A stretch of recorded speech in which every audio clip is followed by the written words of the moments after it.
Hi, Lazy Pandas. As I told you, I'm that Lazy Panda, and today I am going to be talking about poetry in general, poetry that I've written, poetry that I like, maybe, and some poems that I've not published on my website yet. So let's get started. I'll give a little introduction about myself first. I am, not a millennial, but not a Gen Z either. I don't like to call myself a Gen Z. However, I am one. So, I'm not telling you my age. And as far as poetry goes, I guess written poetry since the last 3-4 years, maybe. Yeah, I started writing poetry right after we read that poem, The Love Song of Alfred Prufrock by T.S. Eliot, back in my Bachelor's, and it's a poem that's very near to my heart, and it's so amazing. It's amazingly written. Well, we can do a little reading of that poem if you want, or maybe we can do a reading of my poem, which I wrote after getting inspired from that poem. So let's do my poem first, and then you can compare it with the other poem. How about that? So, the first poem that I ever wrote was called The Feline Starlight. I know it sounds kind of fancy, but it isn't really. So, here it goes. Feline Starlight. Her feathery brow got alert and shouted loud as it saw the spotted ball wrapped up in the clouds. She could tell if it was not a good ally between the gloomy sphere and the starlit sky. She held his hand in fear. He frowned and called out, "Oh dear." Just as a teardrop from heaven fell on the lash of his eye, he looked up to the ravenous sky. She exclaimed, "I was right," for the sky had turned so bright. A distant shrill scream could be heard. The arrogant blows of the sky now poured. The world sunk in eternal darkness yet again, untying itself from the wolf's bane. Well, I guess most of it is understandable by people if you are into poetry. But if you didn't get it, not my fault. Sorry, I'm not gonna explain it. And as far as the love song of Alfred Prufrock goes, it is written by T.S. Eliot, and it has sort of an introduction in the starting, which is written in a different language. I forgot if it was Italian or Latin, but it reads, "Se io credesse mia risposta fosse a persona che me tornasse al mondo, questa fiamma straia senza più scosse, ma brioche mai di questo fondo non torno vivo alcun, si odo il vero senza tema di infamia ti rispondo." I would love to tell you what it translates to, but I guess this is a really big poem, so let's just jump into it first. Let us go then, you and I, when the evening is spread out against the sky, like a patient etherized upon a table. Let us go through certain half-deserted streets, the muttering retreats of restless nights, in one-night cheap hotels and sawdust restaurants with oyster shells, streets that follow like tedious argument of insidious intent, to lead you to an overwhelming question. Oh, do not ask, what is it? Let us go and make our visit. In the room the women come and go, talking of Michelangelo. The yellow fog that rubs its back upon the window panes, the yellow smoke that rubs its muzzles on the window panes, licked its tongue into the corners of the evening, lingered upon the pools that stand in drains, let fall upon its back the soot that falls from chimneys, slipped by the terrace, made a sudden leap, and seeing that it was a soft October night, curled once about the house and fell asleep. And indeed, there will be time for the yellow smoke that slides among the street, rubbing its back upon the window panes. There will be time to prepare a face to meet the faces that you meet. I love this line. To prepare a face to meet the faces that you meet. There will be time to murder and create, and time for all the works and days of hands that lift and drop a question on your plate. Time for you and time for me, and time yet for 100 decisions, and for 100 visions and revisions before the taking of a toast and tea. In the room the women come and go, talking of Michelangelo. And indeed, there will be time to wonder, do I dare? And do I dare? Time to turn back and descend the stair. With a bald spot in the middle of my hair, they will say, how his hair is growing thin. My morning coat, my collar mounting firmly to the chin, my necktie rich and modest, but asserted by a simple pin. They will say, but how his arms and legs are thin. Do I dare disturb the universe? In a minute there is time for decisions and revisions which a minute will reverse.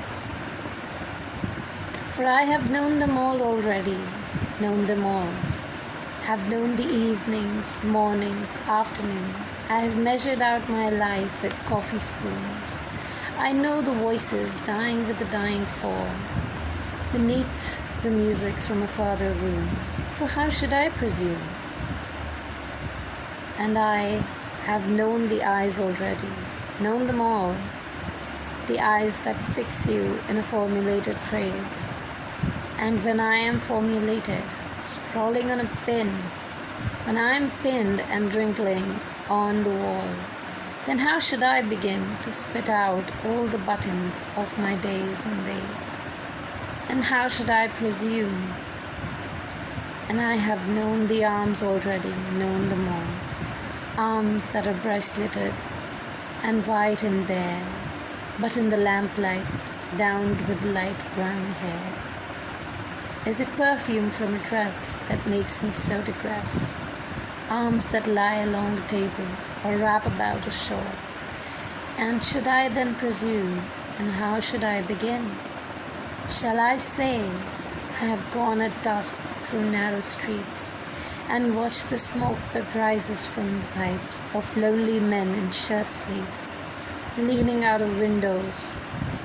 I should have been a pair of ragged claws, scudding across the floors of silent seas.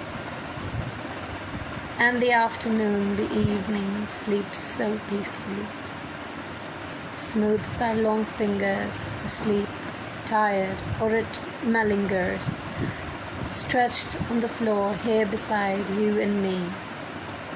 Should I, after tea and cakes and ices, have the strength to force the moment to its crisis? But though I have wept and fasted, wept and prayed, though I have seen my head grown slightly bald, brought in upon a platter, I am no prophet, and there's no great matter. I have seen the moment of my greatness flicker, and I have seen the eternal footman hold my coat and snicker. And in short, I was afraid. And would it have been worth it, after all, after the cups, the marmalade, the tea, among the porcelain, among some talk of you and me? Would it have been worthwhile to have bitten off the matter with a smile, to have squeezed the universe into a ball, to roll it towards some overwhelming question, to say, I am Lazarus, come from the dead, come back to tell you all. I shall tell you all.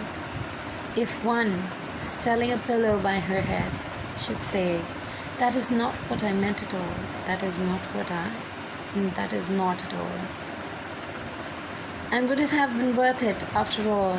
Would it have been worthwhile? After the sunsets and the dooryards and the sprinkled streets, after the novels, after the teacups, after the skirts that trail along the floor, and this and so much more, it is impossible to say just what I mean, but as if a magic lantern through the nerves and patterns on a screen. Would it have been worthwhile if one, settling a pillow or throwing off a shawl and turning toward the window, should say, that is not it at all, that is not what I meant at all.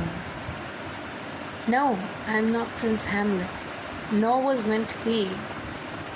I'm an attendant lord, one that will do to swell a progress, start a scene or two. Advise the prince, no doubt, an easy tool. Differential, glad to be of use. Politic, cautious and meticulous, full of high sentence, but a bit obtuse. At times, indeed, almost ridiculous, almost at times the fool. I grow old, I grow old. I shall wear the bottoms of my trousers rolled. Shall I part my hair behind? Do I dare to eat a peach? I shall wear white flannel trousers and walk upon the beach. I have heard the mermaids sing, each to each. I do not think that they will sing to me. I have seen them riding seaward on the waves, combing the white hair of the waves blown back when the wind blows the water white and black. We have lingered in the chambers of the sea by seagulls wreathed with seaweed red and brown till human voices wake up and we drown. Well, that was the end of the poem, and it is such a beautiful poem that I cannot even tell. And while we were studying this poem back in college in our second year, we were studying this in our second year, and it was amazing to read works of such great artists and poets, and I remember we did Eliot and we did Yeats, and we were told a lot of stories by our professor about these poets and their lives, and it was a great experience all in all. And I may have made some mistakes while reading the poem, but it still remains my favorite. I even started writing a manuscript. I had this